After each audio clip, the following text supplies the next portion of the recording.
Welcome to Binah Says, a podcast created to reveal the wisdom within everyone. On this week's episode, I sit down with Josh Sason, father, husband, entrepreneur, creative, and highly spiritual soul, where we discuss both our experiences in spirituality through the path of Kabbalah and do a deep dive into some tools you can use to live a life of joy, certainty, and fulfillment. Here is the Binah, or wisdom, of Josh Sason. Why are we here? What's the intention behind this work? I was going to ask you the same thing. I'm following your lead. The intention. Can we say a prayer very quickly? Yeah. This is like Karen's daily meditation prayer that I say quite often. Master of the world, I ask of you today, may my thoughts be your thoughts. May my eyes see what you see. May my tongue speak words you want me to say.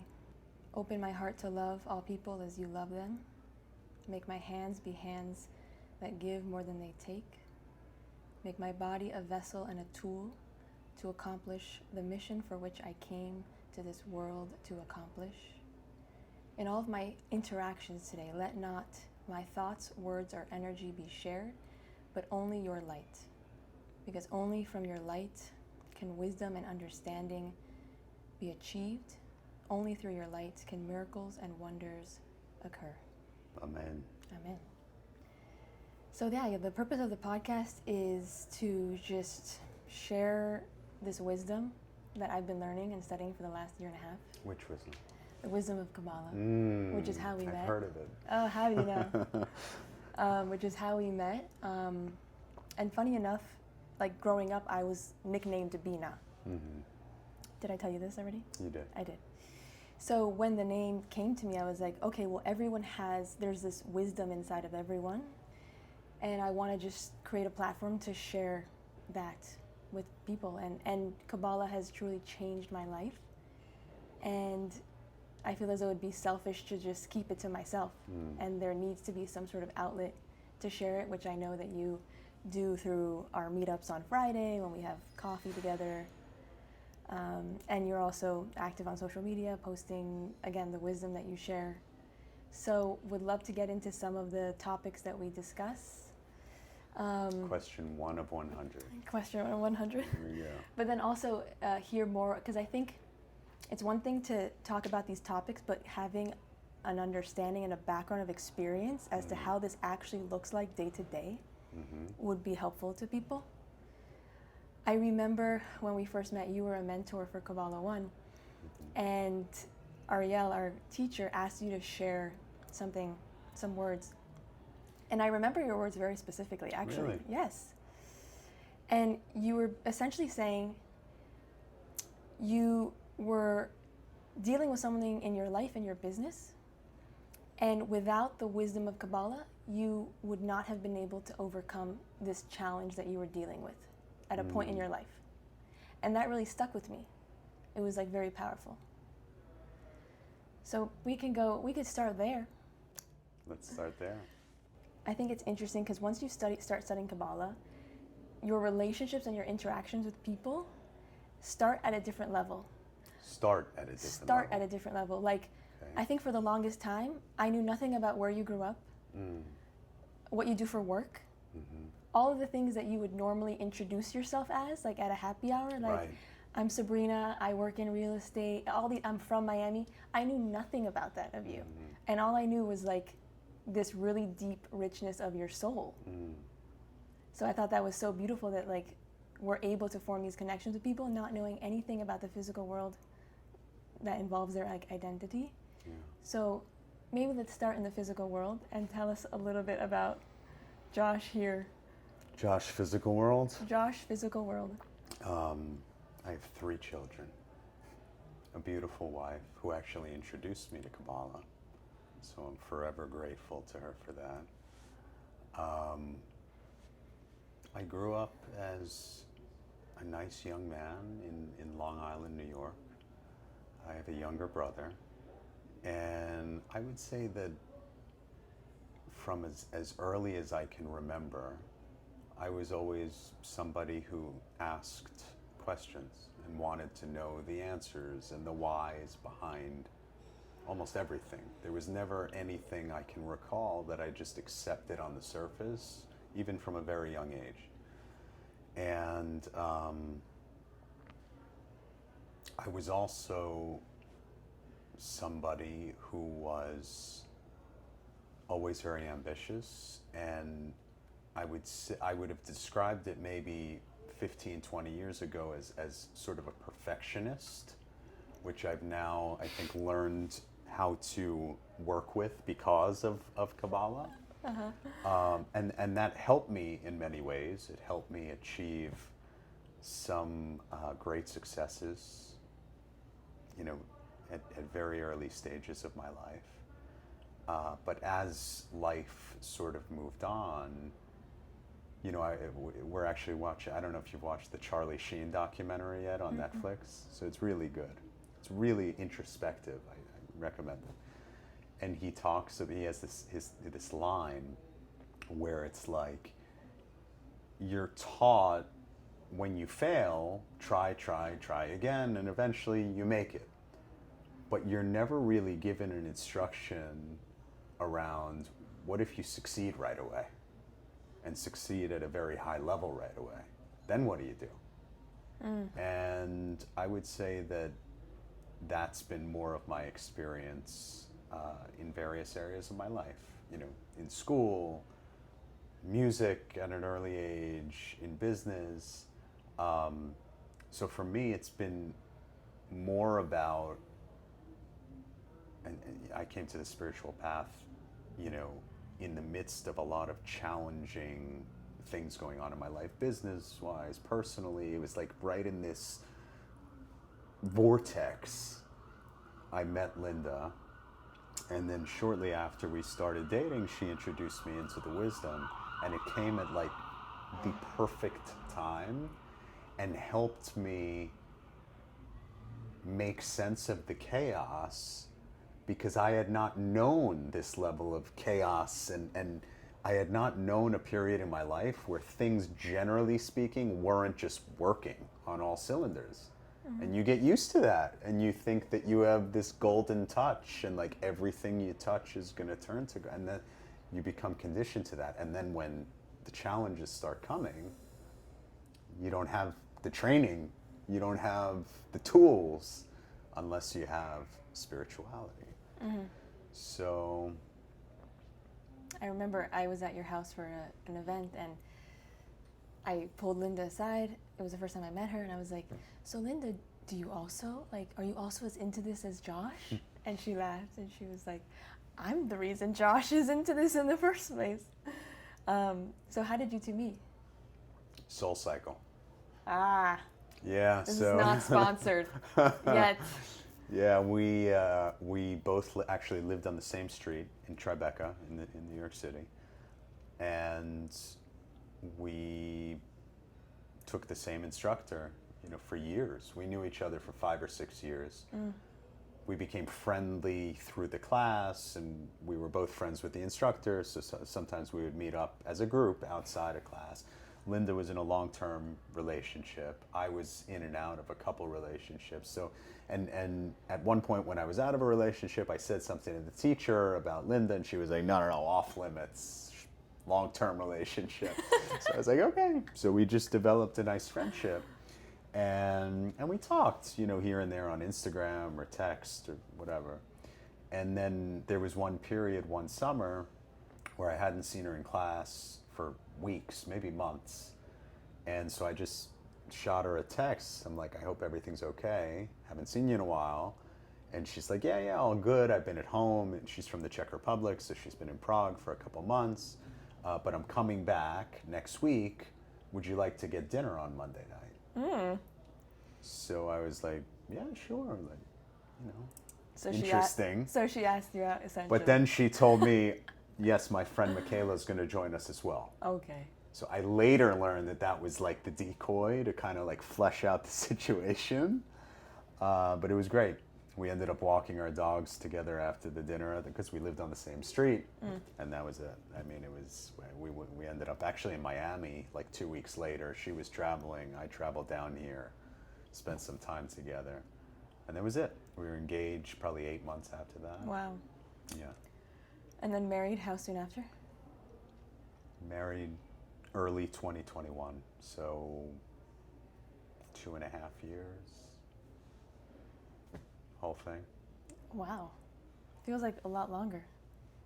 No. It's been now like Oh. four plus years. I mean, we've been together like 6, going on 7 okay. years. But 2.5 years, like after we kind of got together, we got married. What was that experience you had where you were going through chaos and this wisdom helped you? It was a number of things that were coinciding. And mind you, again, I had gotten to a point within myself where I had become so used to and conditioned to like everything pretty much going right and just going up. So my state of appreciating challenge was at a very low level because I had not, so even the slightest thing at that point made me extremely uncomfortable and anxious. And you would never know on the outside. It was all kept internally. We had a number of things going on in the business. I started this hedge fund when I was 22 years old, became very successful very quickly, built out multiple different strategies, and the original strategy that we had launched on, which is kind of what we became very well known for, became this international business. We had an issue relating to 2 transactions with regulators. It was my first time dealing with this. I was like 26 years old, and it took a toll. I mean, financially, obviously, lawyers and dealing with the investigation and all that, but also like my entire identity was in this business at this point. The business was me, I was the business, and so I could not separate the two. And so it felt like an attack on me personally that they were investigating these 2 transactions. And ultimately, years and a lot of money and all that, we settled favorably, but it was, at the time, I was not prepared for that. So it was a combination of that. It was a combination of, I was single at this very time. This is shortly before I met Linda. And there was just a lot of chaos in the dating circumstance, women's circumstance at that time. I was probably seeing a couple people that I shouldn't have been seeing for the wrong reason. It was just very chaotic. And I had some things stolen from my apartment at one point. It was crazy. So it was between like personal life, the business situation, and health-wise.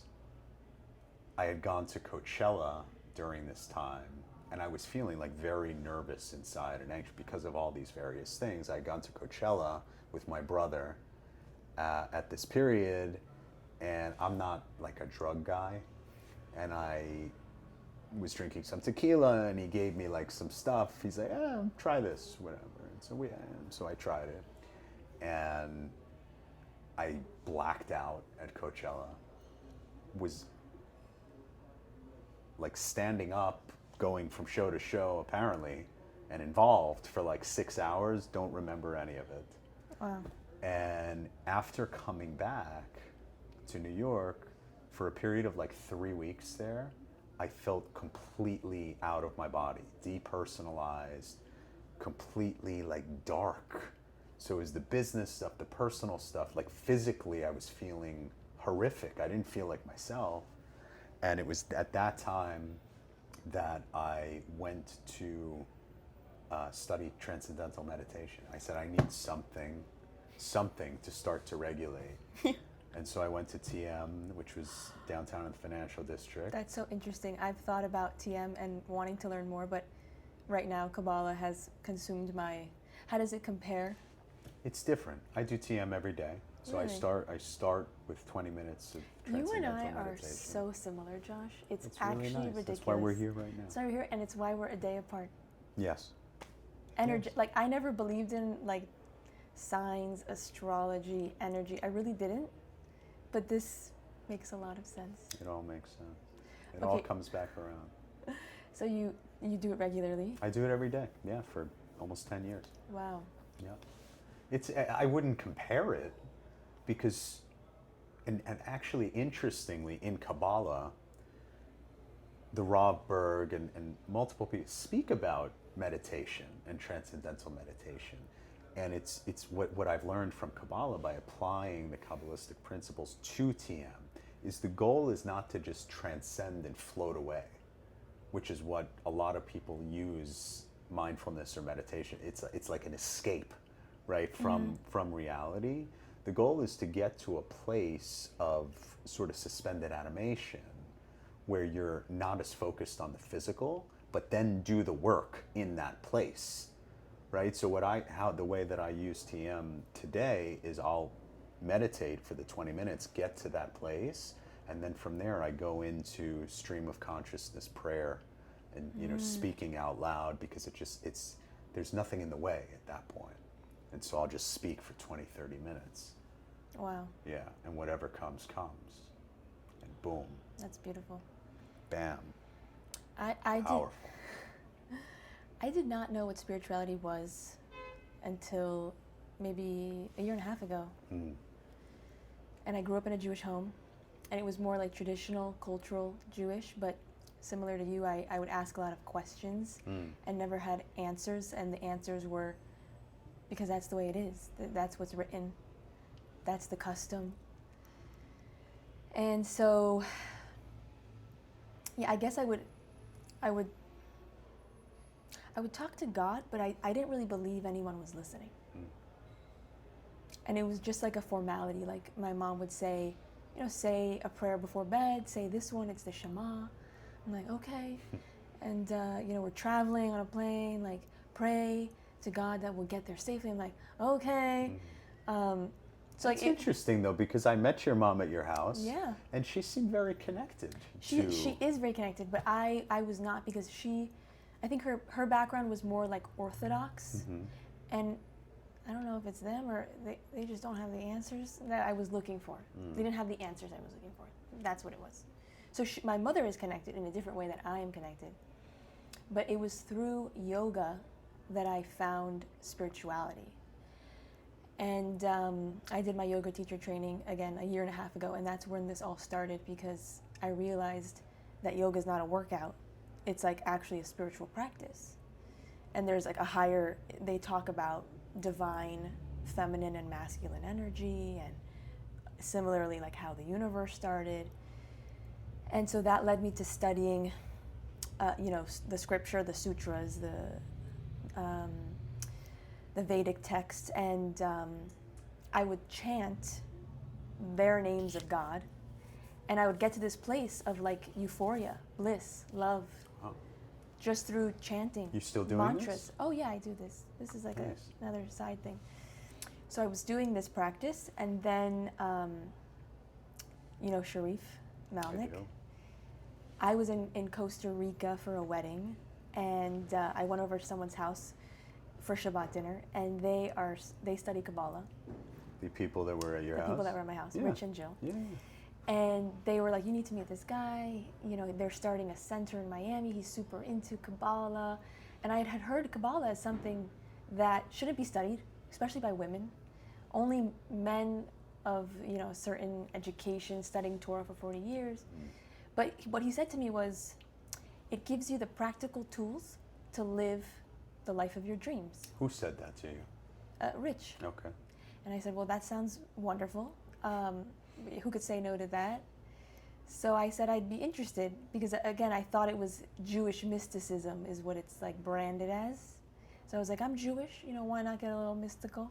But why were you interested at that moment? I was just open. I'm just a genuinely an open, curious person that wants to learn. Because there's so many people that are completely uninterested. Yeah. And that really are, at least in my experience, people close to me that throw up a brick wall when it comes to asking these questions and exploring things at a deeper level. Like, don't want any association, almost like angry about the whole idea.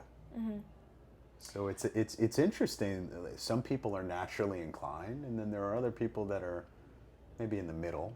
And then there's the group of people that are just stonewall. I think it's a matter of time. I think it's only a matter of time. And it comes to us at the perfect time for us. Some people, it will come to them on their deathbed. But I think it's only a matter of time. Oh, we know that to be true. Well, it's written. Oh, it's written. I was just speaking out of my stories I've heard. Yeah.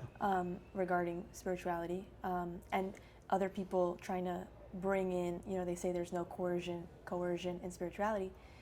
So I forget who told me this story, but they were like, I'm very spiritual, my mother was not, but on her deathbed she said, you were right all along, and there is something much greater than us, and I wish I was more involved in it. Got it. You're saying it's only a matter of time for each individual. Yes. Oh, I'm talking about the collective. Oh, I was talking about the individual. Okay. So, yeah, it comes to us at... Maybe in a future lifetime. It could be that too. Right. Yeah. Yeah. But I've seen the power that this wisdom has. And that's what I love, actually. Like yoga, the philosophy of yoga says this, as well as Kabbalah, which is don't believe it until you've experienced it. So don't trust what you're reading and don't trust what you're told, but actually try it out for yourself. I love like, that. try out this wisdom. And it's like crazy to see the transformation that can occur in the simplest, like the shortest amount of time, and then how your relationships change, your relationship with yourself. How long would you say you've been studying deeply? I was the first Kabbalah 1 class, part of that class, March of 2024. So it was a year and a half. A year and a half. And I studied with my best friend Parker. So it's only been a year and a half. So have you found that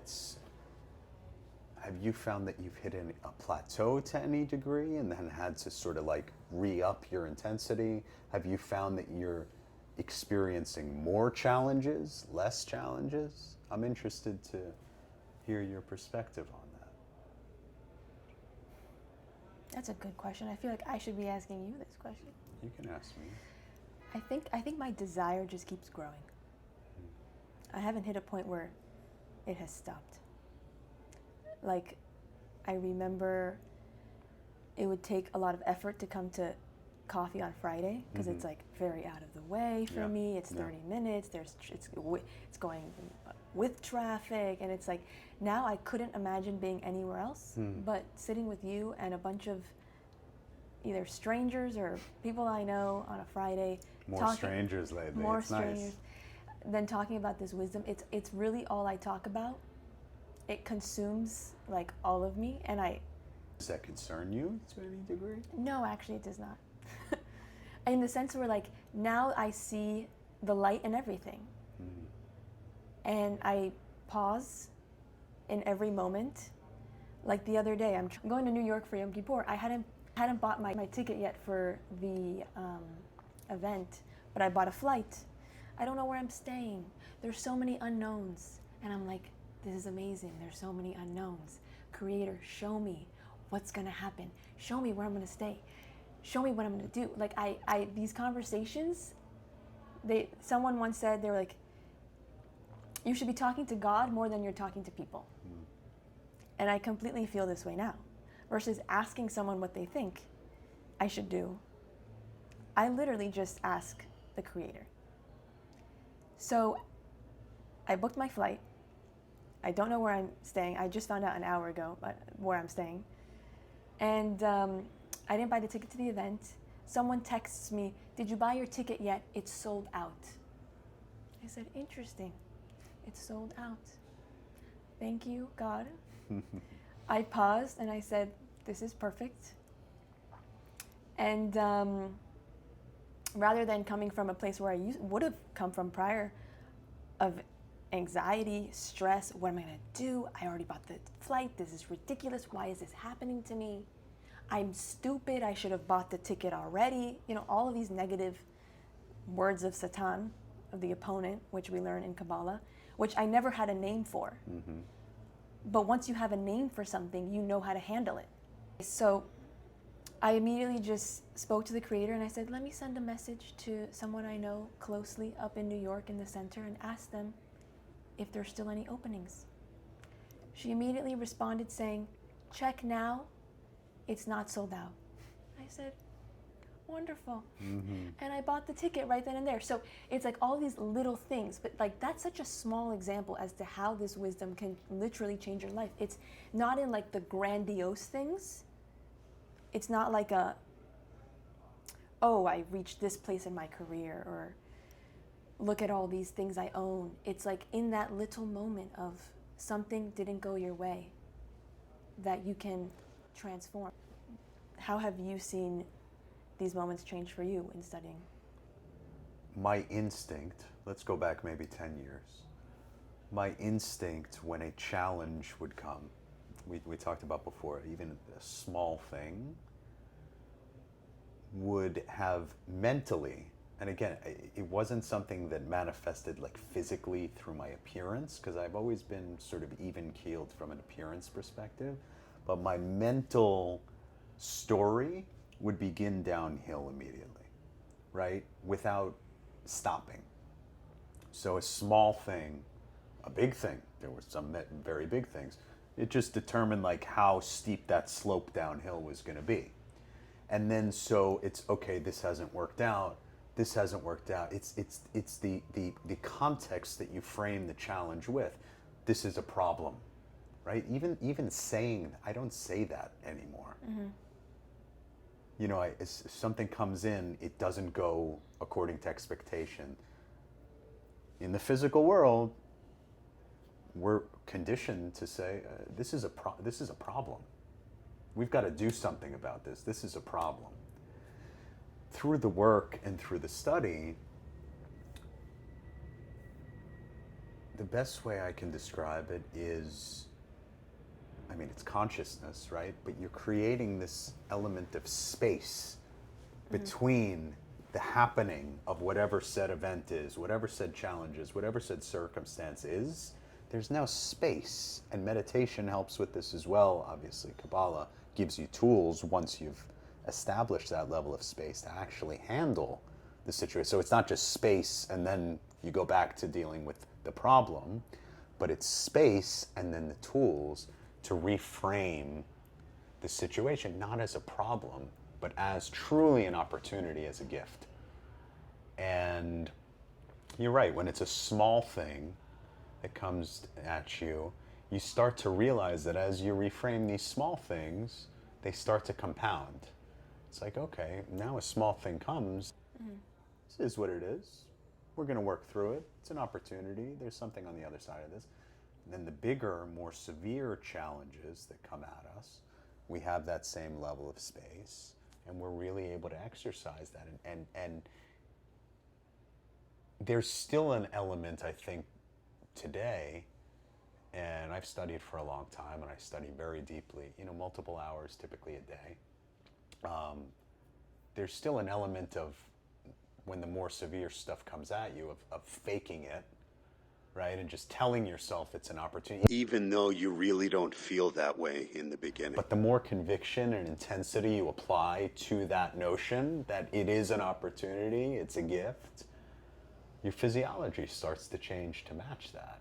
So now all of a sudden, instead of like going down, whatever, degree you want to be looking at it, you kind of hang out up here, and then eventually you start going up. So I was talking to somebody today, actually this morning.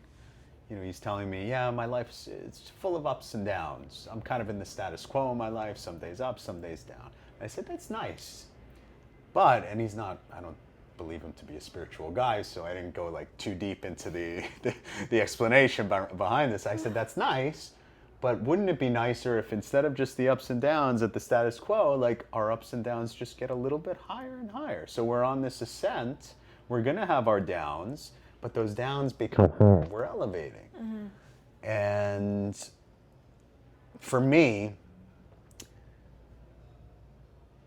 the only way that I could really appreciate that is when number one, I think just the baseline level of joy in my life today versus 5 or 10 years ago is tremendously higher. I could feel it in my energy, vitality, just a joy for life. Not to say that's 100% of the time just joyful bliss, but materially higher, right?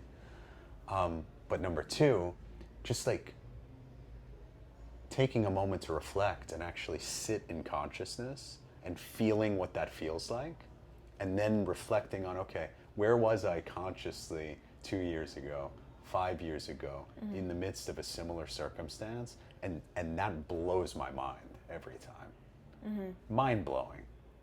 Mind blowing. Yeah. It blew my mind also, like you said, there's this space, the time it takes you to overcome these challenges now, you're able to shrink that time and that space between where you are and where you want to be. And we talk about this concept in Kabbalah, which is borrowing your perfected vessel, which maybe you'll have more eloquent words of what that concept means. But in essence, how I think of it is, like you said, faking it until you make it. There's this feeling where you know the feeling you would have once you're there, so you're borrowing that feeling now and you're acting from a place as if you were already there. And so that changes the trajectory of where you are now to actually get there. Well, and Kabbalah is very specific about this. Your desire, when awakened, is already manifest.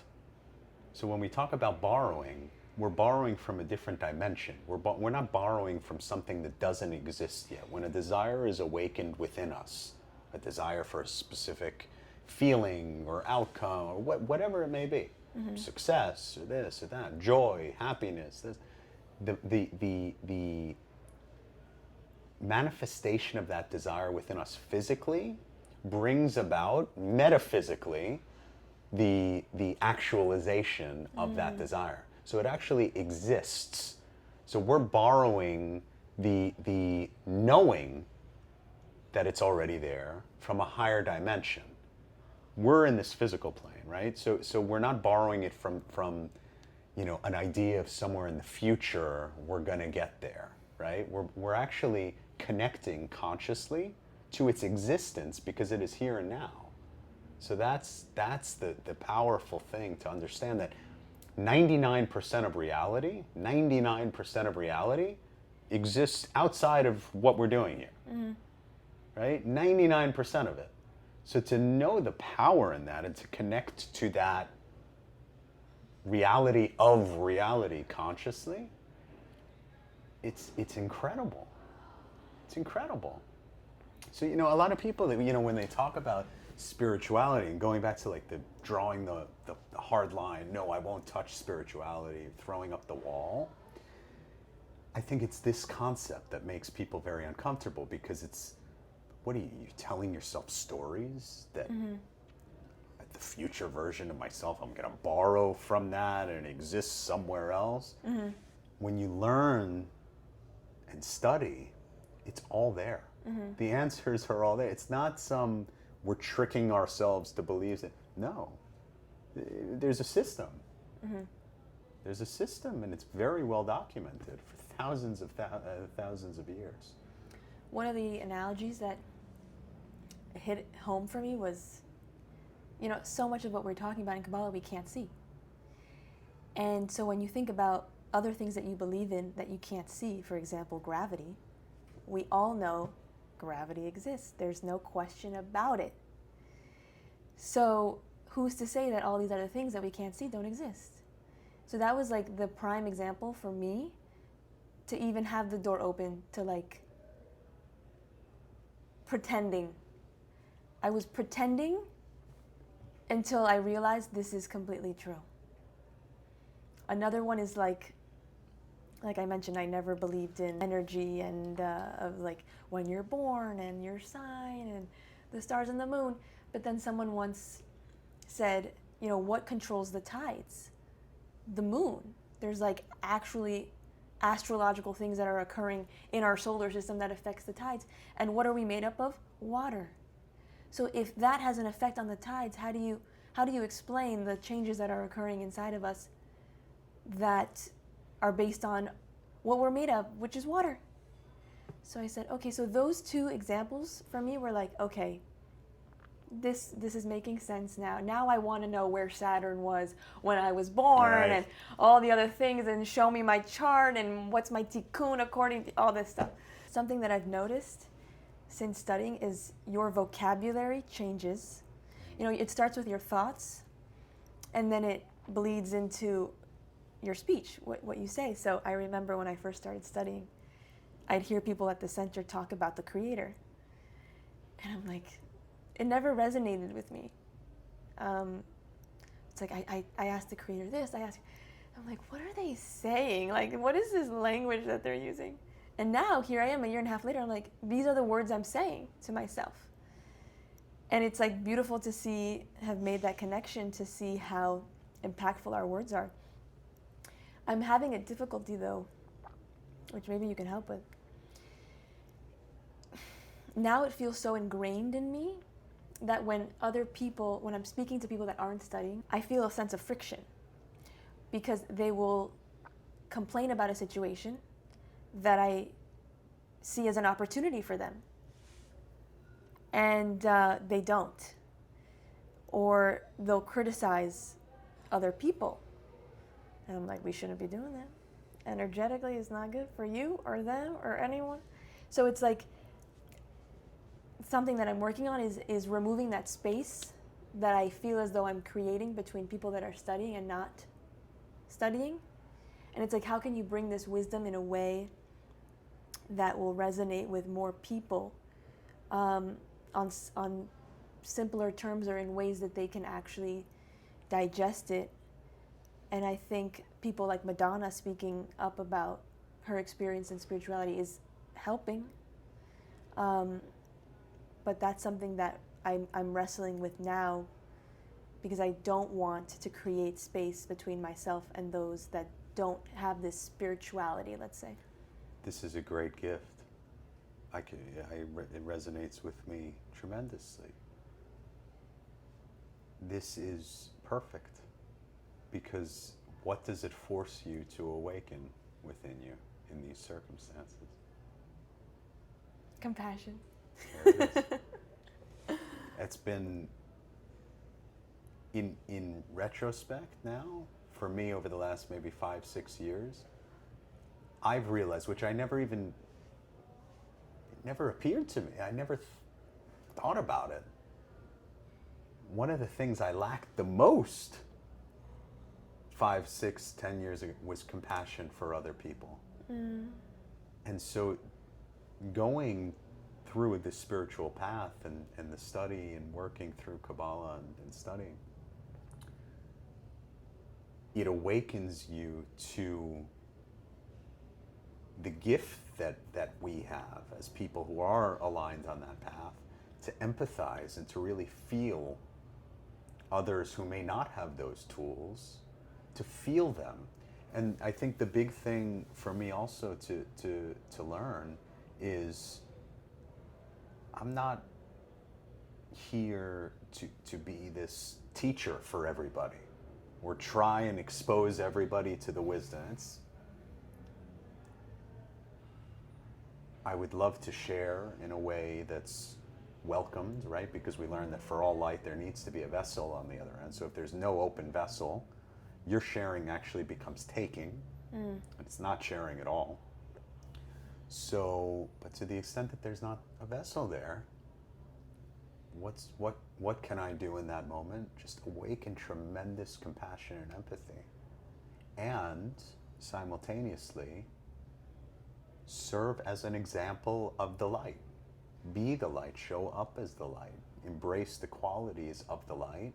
And what I've found, with people also in my family, is that by doing those two things, exhibiting compassion in the moment when what you described comes up, where it's like, I can't even understand how they're dealing with this in that way. It's so foreign to me now with the tools. They don't have the tools. Compassion, empathy, understanding, and at the same time just standing in light, not trying to teach, not trying to impose, just standing in light. I found that slowly but surely people come along. And maybe it's not even conscious on their part. I think it may be subconscious, but they see the shift in you. And that's the most beautiful light that you could give to the world. It's the greatest form of sharing. I love that. Thank you.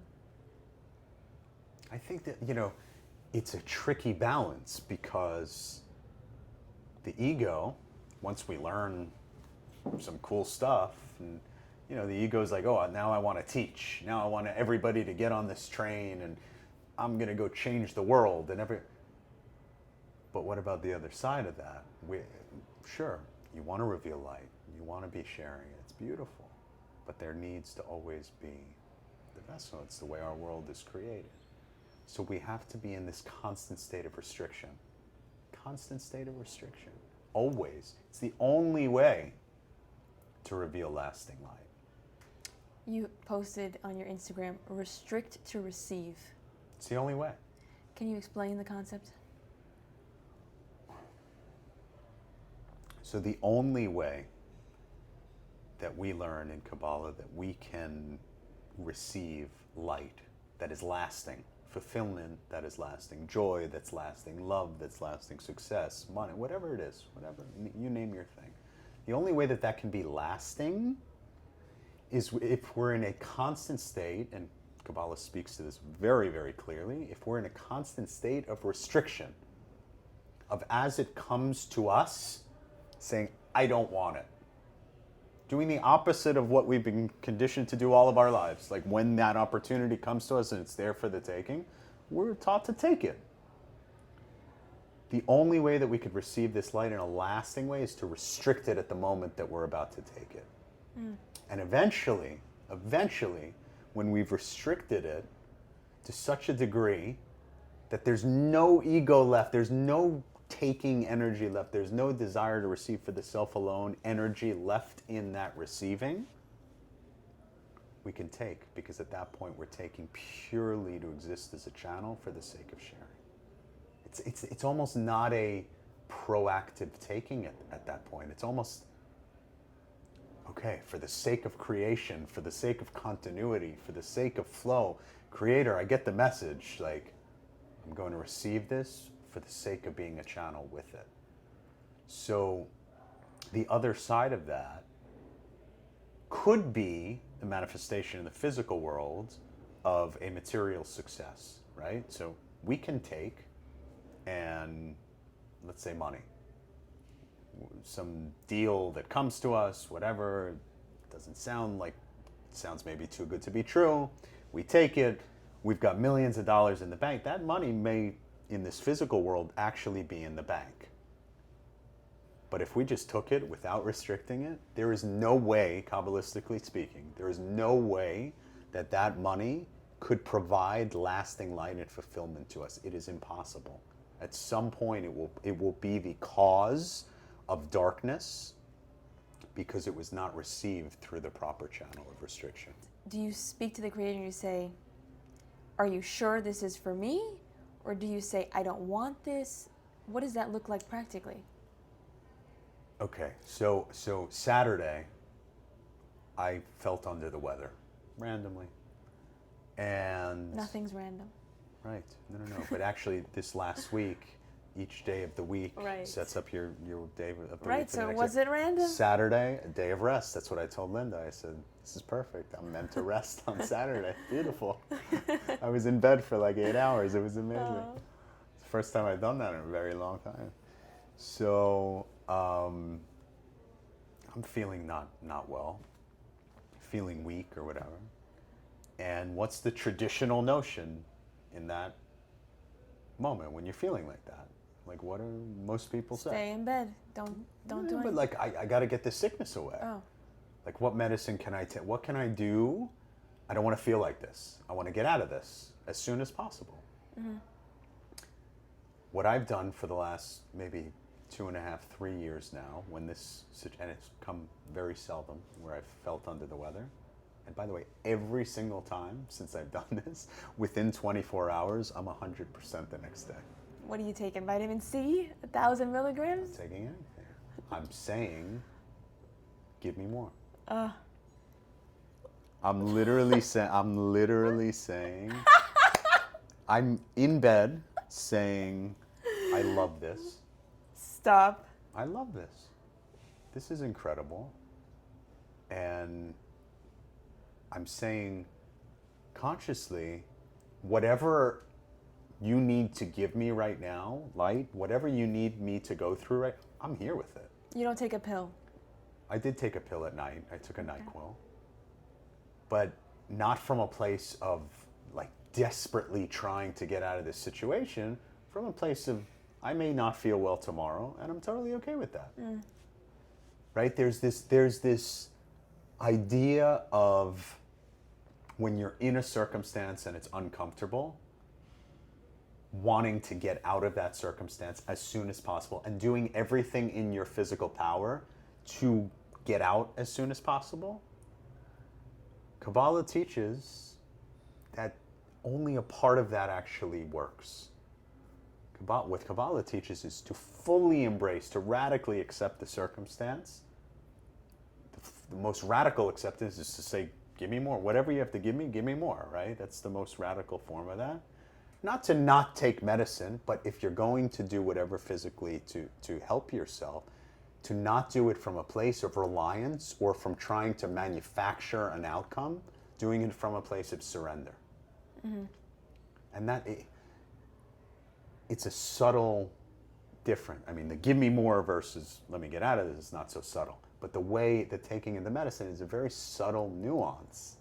But it's not to escape the circumstance. And that's, I think, as we talk about it now, it's like one of the biggest things in life, in business, in relationships, and all.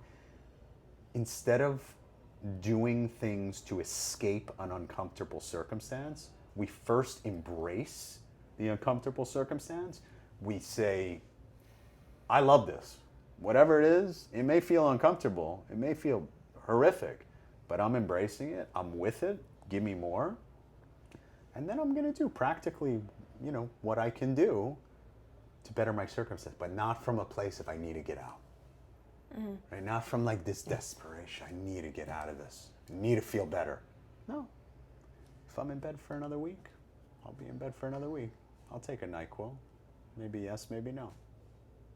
That's the way out. That's the way to light. This is very deep. Is it?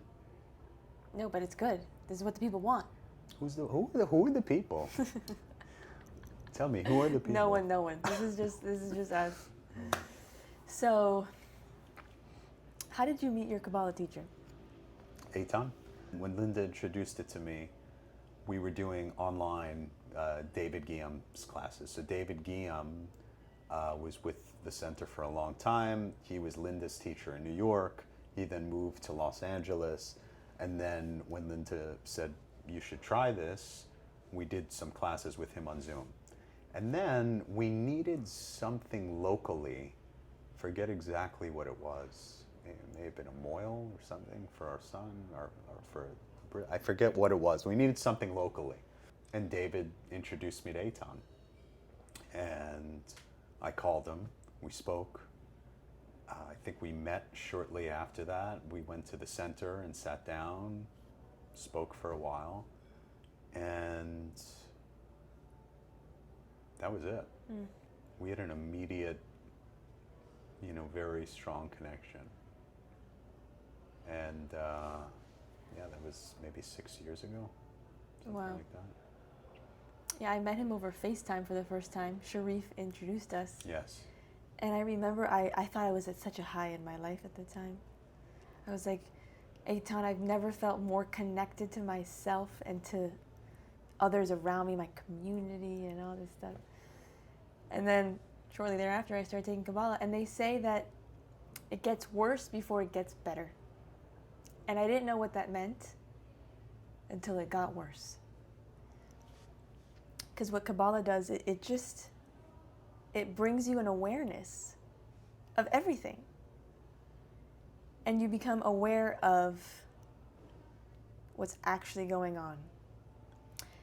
So when we're talking about the ego, for example, and these are like battles that I have every day, I did something nice for someone, for my teacher, my yoga teacher. Right before the class, I know she's coming, I set up her yoga mat, her harmonium. I put a blanket for her to sit on. Because I'm a good student. I want to serve my teacher. I put my mat down. And before she starts, she gives a talk. And then all of a sudden, she says to the girl at the front desk, this is like on a speaker for the whole class, "Thank you for setting up my spot before class."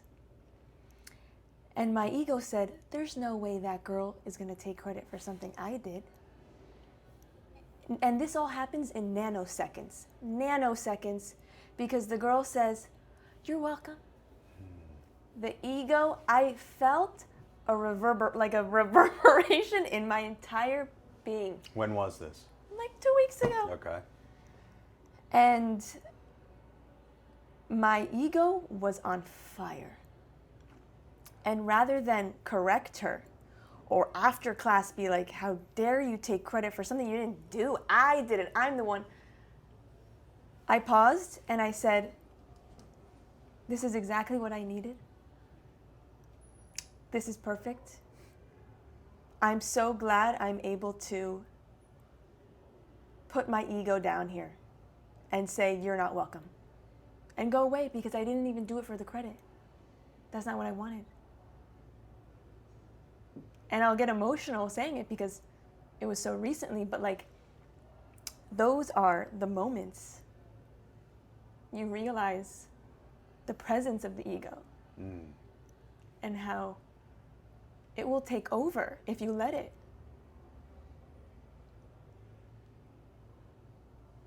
Satan is a very powerful force.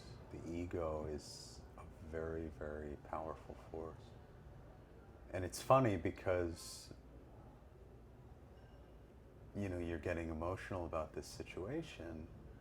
I'm sure when you look back at this situation in 5 years or even maybe 5 weeks, you're going to just laugh at this. It's like totally inconsequential. She said, "Oh, thank you for setting up my mat." She took, but the force that it has.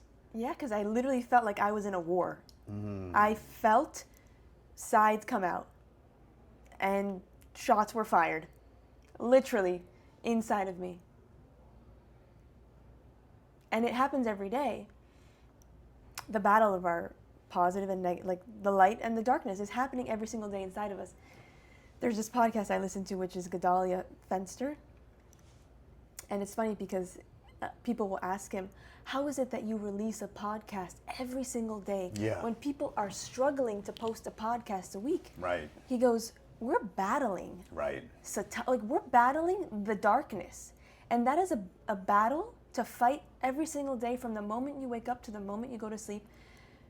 This needs to be, like, we have to do this. This is the work." So it's not like he's doing it for himself. Like, he's purely there as a channel. And if he doesn't show up, people will lose the battle. Like, they're depending on him. And also he talks about how if he doesn't do it for others, he won't receive it either. Like, if he doesn't continue to battle for others or reveal that there is even a battle, bring this awareness to people, then he loses it himself.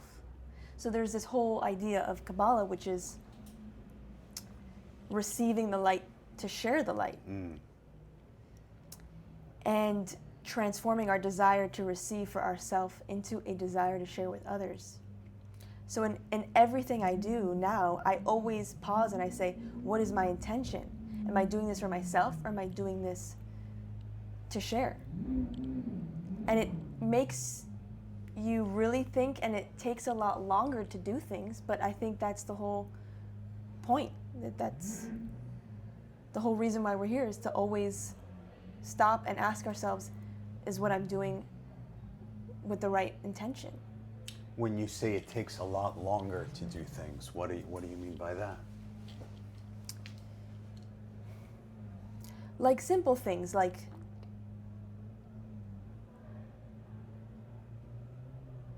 there's so many, but like, why am I really buying this flower to give to someone? Is it because I want their validation or appreciation, respect? Or do I just want to give them a flower to make their day and make them be happy? Do I want anything in return for what I'm doing?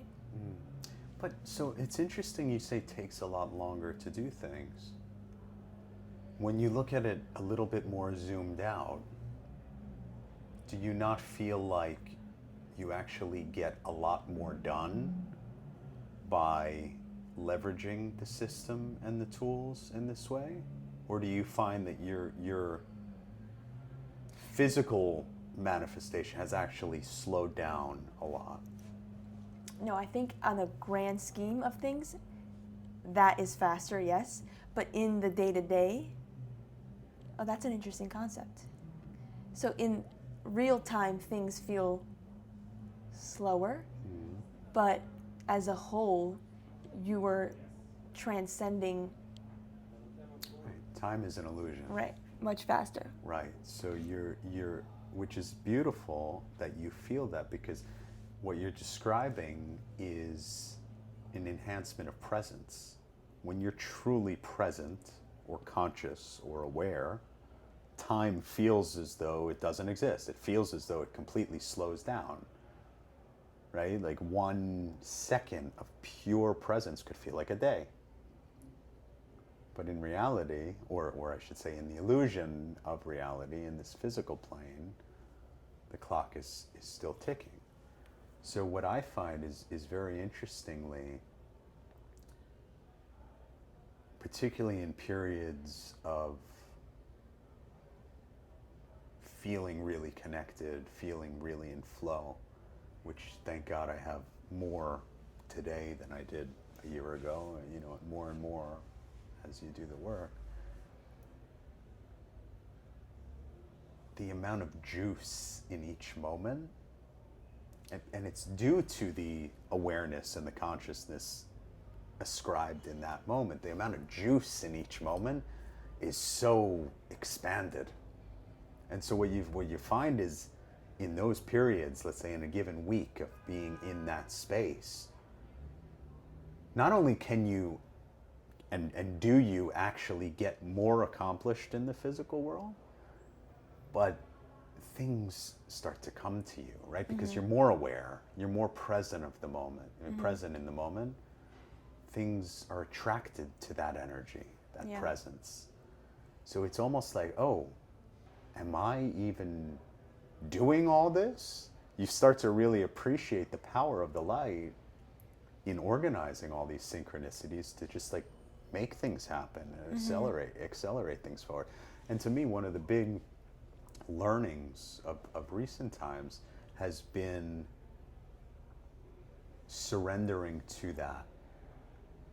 Because as a person, we shared before, you know, grew up with this perfectionist mentality, over-functioning, you know, control. If I'm doing it, you know, it's going to work, and I should be controlling it. When you start to surrender, as a person coming from that column, you start to surrender, you just see all this, and you realize how much further you can go when you allow things to actually go without your physical input all the time. It's beautiful. That's like what we talked about for Rosh Hashanah when we were When we were talking about like our takeaways when we were in New York. Yeah. And Michael Berg was saying that we are our greatest obstacle in allowing the light to flow. So stopping the light from flowing. It's flowing already, and we ask why all the time versus just allowing and surrendering to the experience. I'm reading this book that someone recommended me called Conversations with God. I've read it, yeah. Really? Yeah. I'm only 10 pages in, but imagine... That's Neil Donald Walsh, right? I believe so. Yeah. Imagine 10 pages in, he's already shared major takeaway, which is like, how does God communicate to us? God says, first I communicate by experience, then by feeling, then by thought, And lastly, by words. So I thought to myself, well, what does experience even mean? And I said, oh, wait, like that experience I had with that person. And this came about, and this is the lesson I learned. That was God communicating to me. When we're so much in today's world, always looking to the phone, always looking to the computer, we're always looking for stimulation. Yeah. We're programmed to think that if we're not looking towards stimulation, we're doing something wrong because we're not being productive. That's the way these things have trained our minds. I found myself today in a moment of just awareness where I was like, whoa, I kind of feel like if I'm not in my phone right now, like I'm not being productive at this moment. And I was doing nothing important in the phone. I don't know what I was doing. It was not like writing an email. It was scrolling on, reading something. To that point, if we're not aware, if we're not looking, if we're not anticipating the experience, the message, the miracle, like miracles should not be, this is a great gift of recent study for me that I've experienced only as of late. Miracles should not be the anomaly. Mm-hmm. Miracles should be the expectation. You know, Michael Berg shared a couple months ago, talking about the energy of the week, that we are destined, if we perform the spiritual work and we put in the effort, the intention, we are destined to receive 100 miracles every day. 100 miracles every day. But you have to ask. Not only you have to ask, you have to expect. You have to live with the expectation that this is my baseline. 100 miracles every day. And the thing is, they come by, they're there. But we're not even looking. We're scrolling. I have the perfect example of this. So I work in real estate with my family, thank God. And there was an issue at a property. We needed to get the elevator inspected. Oh. Worst. I know that issue. You know this. Yeah, it's a big deal. There was a violation. We needed a part. The part is out of stock. It's not going to arrive until a week. I'm messaging the lady of the vendor and I'm saying, we need it tomorrow. I'm asking for a miracle. Like, I know it's impossible. Like, she's telling me all the reasons why this won't work. I say, we need it tomorrow. I'm asking for a miracle. I left the phone, went on about my day. Later, I receive a message from her saying, the part is coming in. We can install it tomorrow. And all I had to do was ask for the miracle. And going back to like how it changes your thoughts, it changes the words you use, and then you will see the miracles happen. I was telling my brother and his girlfriend the other morning when we're having breakfast, and I told them, you know, miracles are happening inside your body right now that you don't even know about. And the story that the winner of the Mr. Beast games shared about his son missing some sort of molecule in his body that doesn't allow him to process creatine. And there I am scooping my creatine into my water, and I paused and I said, my body is performing a miracle. And I didn't even know it. And I had one of 100. A million. Of a million. There are a million. No, but one of 100 for that day. But there are... Maybe a million. 100 minimum. 100 minimum. 100 minimum. 100 things to be grateful for, too, he says. Yes. But just that perspective and that awareness that miracles are happening all the time and we don't even know it changes your complete perspective on life. I love that. You know, and I like your elevator story. I do. I have my own, but it's not as interesting. It's so I'm not going to share. But you know, I do think that it's nice to hear those stories for people that are thinking about this spiritual path. But I do also worry at the same time that people think that, okay, you dip your toe, you start going spiritual, and then, you know, magically everything's just going to go your way. I also love to hear about, and I don't think we talk enough about, honestly, I don't think anybody kind of in the spiritual space right now talks enough about, and maybe because a lot of it is still raw and you're still waiting to see how everything ultimately shapes up. But what about the stuff where you try, and it doesn't work, it doesn't work, it doesn't work, it doesn't work, and then finally it doesn't work. And you can't see the answer. You can't see in that moment what the purpose is. You can't see, and it's painful, and it's really painful. And then you sit and you live with it, and maybe only 4, 5, 6 years later, finally you come to see the grand scheme that was at play. I think those things are also very important to share because, you know, going down a spiritual path and studying Kabbalah, for instance, doesn't make you immune to those sorts of challenges where you get slapped with something that you cannot process in that moment and maybe can't process for months or years. But what it gives you is a framework for certainty in those moments. And what does certainty mean? That even though I don't see how or why this is good, I don't see the explanation, makes no sense to me right now, I know ultimately it is good. I can't see it now, but I'm going to throw my logic out the window right now and surrender. And that element of the study is one that's talked about, but you know, I think it's very important for people to understand that. This is not a magic pill, right? Will you see and experience more miracles in your life? Absolutely, because you're more aware of them. You're living in a different, more elevated energetic vibration that's attracting, you know, things to move at perhaps an accelerated pace towards your elevation than they otherwise would had you existed in a lower energetic space.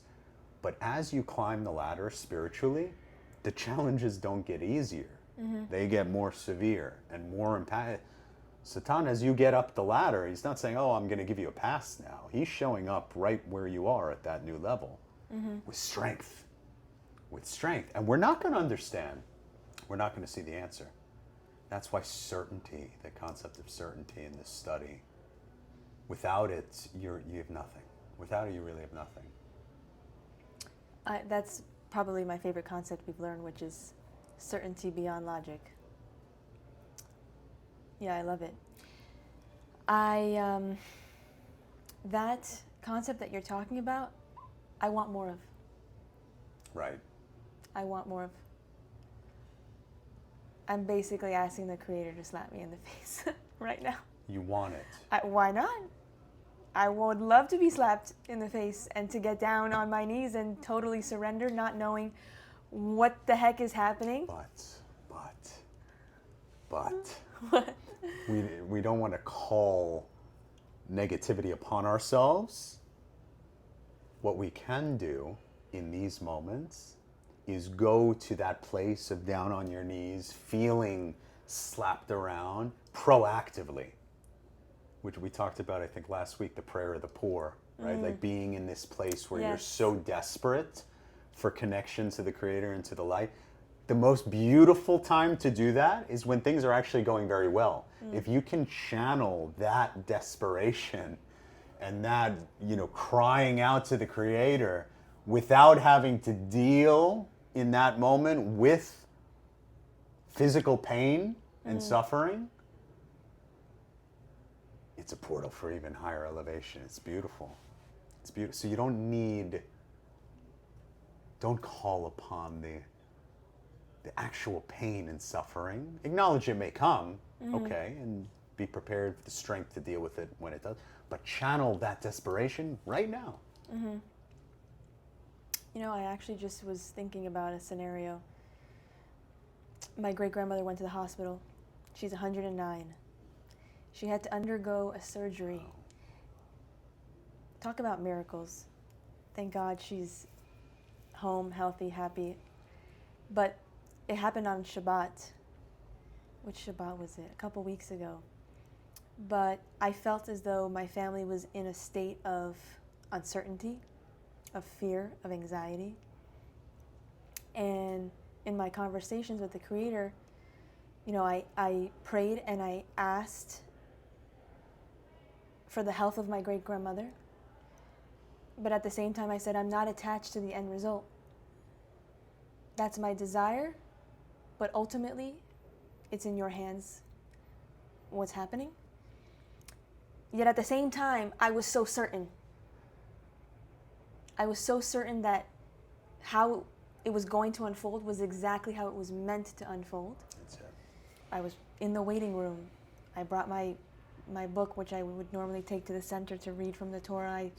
I was streaming services. I brought it to her, and we all said a prayer as a family. But that was a moment where I was really like, okay, things could get really bad.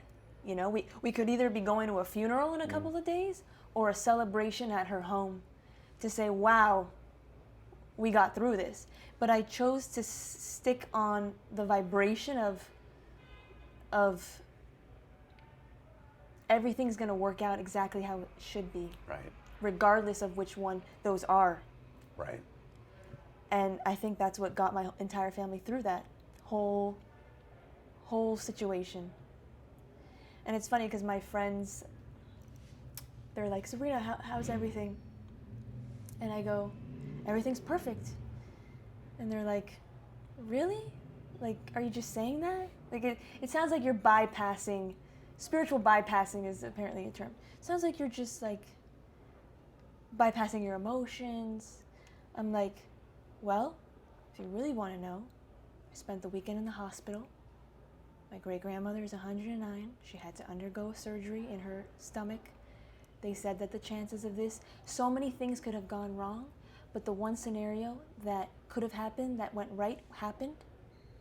And now I'm here talking to you on the phone, and I just told you everything is perfect. Because I truly believe everything is perfect. And if it had gone the other way, I still would have told you everything is perfect. That's magic. That is magic. Someone I recently spoke to was in a really low place. They had just, their relationship of 8 years ended. She unfortunately left him. And I could tell physically he was in pain. And I looked him in the eye and I said, you're exactly where you need to be right now. And in fact, your soul asked for you to be in this position of this pain so that you can overcome what you're feeling. And in a couple months from now, you're going to actually be grateful that this entire situation happened. How did he receive that? He said, I want to drink whatever you're drinking, for sure. But at the same time, there was an element of, I don't see it, and I wish I could go back to the place where I had all the answers and everything was comfortable, where I was still in the relationship. But I said, you're elevating to a level that you don't even know of. Like, you're now at the bottom of an even higher level that you've just reached, and it just feels, you're in pain just because you haven't realized that you're in this new level yet. Well, Kabbalah does share a little bit of bad news with us as it relates to this. A little bit of bad news. You cannot be comfortable and be ascending. Those two concepts do not coexist. So to the extent that we find ourselves ever in a state of complacency or comfort, Kabbalah actually speaks of complacency as you're basically walking off the cliff. Complacency is walking off the cliff. Complacency is akin spiritually, Kabbalistically speaking, to death. Being satiated, being complacent to death. So it just speaks to, how important it is in all areas of our life. You mentioned before, I feel like my desire is growing. That's the most important aspect in all areas of life, to ensure that constantly we're searching for that next level. And sometimes, many times, we have to search very far, because sometimes the negativity, the ego, may be like hiding out in these crevices or corners. There might be only little sprinkles and crumbs. Actually, I got something that spoke to me this week in my dream, which was like very vivid, that I was like, I do not feel like I'm still holding on to that at all.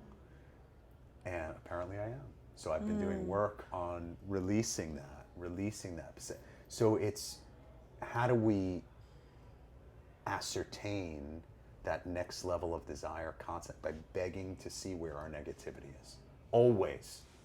Show me my negativity. Show me where my ego is. Show me where it's always there. If we're here, if we exist, if we're living, there's always some construct of it somewhere.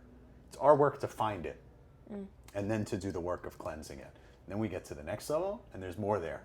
So we find it, and that's how you build this true vessel of just compounding infinite desire. How has this wisdom changed how you show up as a husband and as a father in your life? I would relate it back to what we were talking about a short while ago, where as you become more present and more aware, the construct of time, or your perception of time, expands. Correspondingly, what I found is, as I've continued to do deeper levels of spiritual work,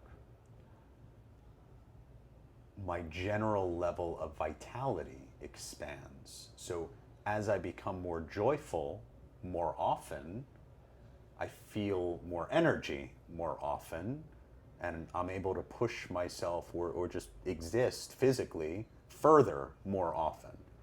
So I would say, again, relating it to like before versus after, maybe like 3 years ago, you know, I'm still very, very devoted to business and creating, and I love that, right? So I spend a lot of time doing that throughout the week, a lot of energy, effort put into it. On the weekends, I typically spend time with our kids and at home. And let's say 3 years ago, like I was exhausted all of Saturday, all of Sunday. And granted, we have young kids, so physically like demanding moving them on. They're close in age.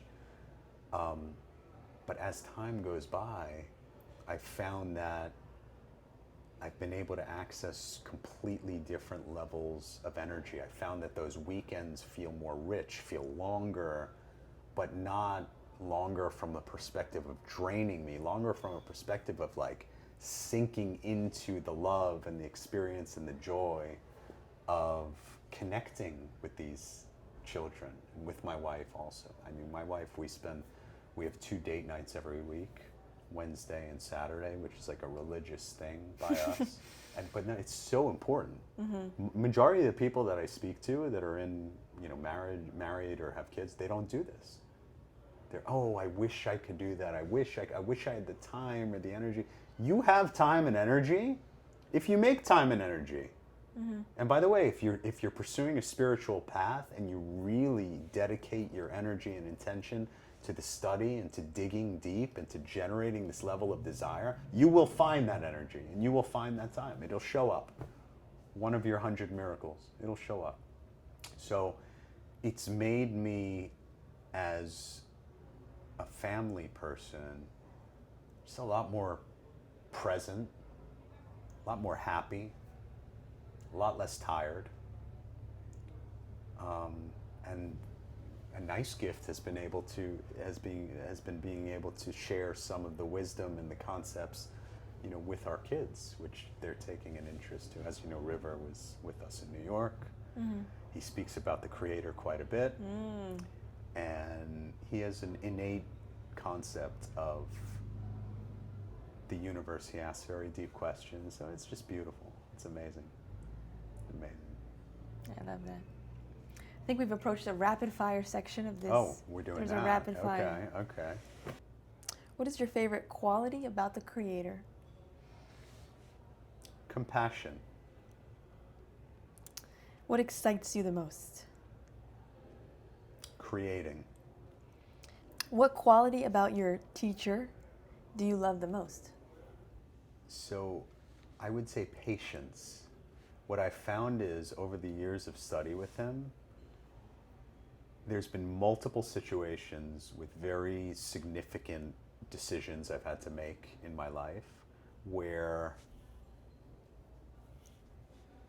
I've put off that decision at an earlier period, only to like come, even though I knew I had to kind of make it, I put it off, and he's told me kind of to put it off because he felt where I was in that place, in that moment, only to come like a couple of years later to like knowing this is the decision I have to make. And it's funny because we talk about it. I'm like, I remember when I spoke to you about this 2.5 years ago, and you told me to just like hang out and like the answer will reveal itself. And like, here's the answer. Wow. And so I think, and I would add to patience, one of the things that I try to embody whenever I talk to anybody now is to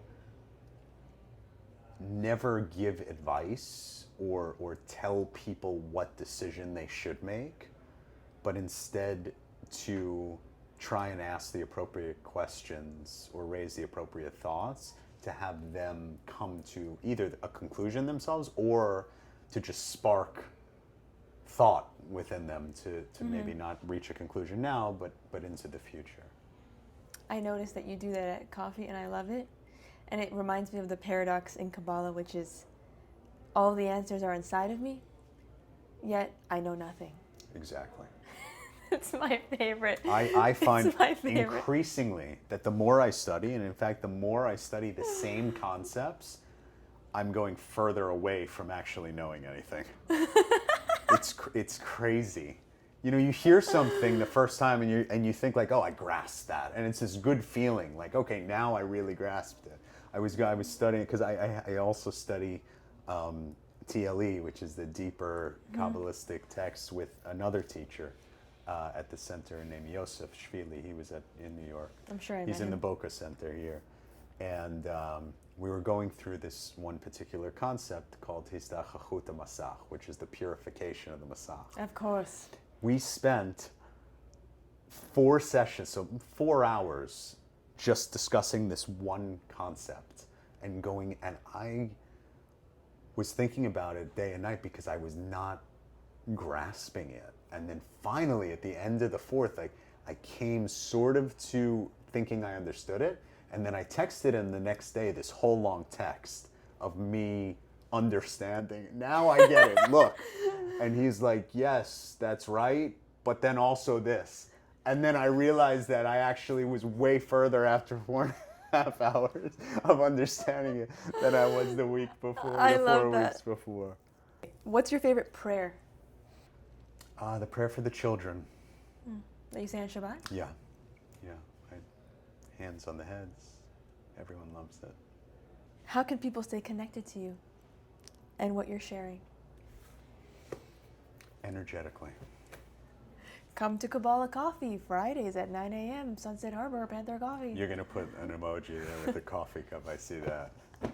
I see that one. Or your Instagram. What's your Instagram at? At, I think it's Joshua Sason, one word, Yeah. I believe. Thank you, Josh. I when we met, I knew this day would come. Wow. So thank you. Thank you. Thanks for tuning in to Binah Says.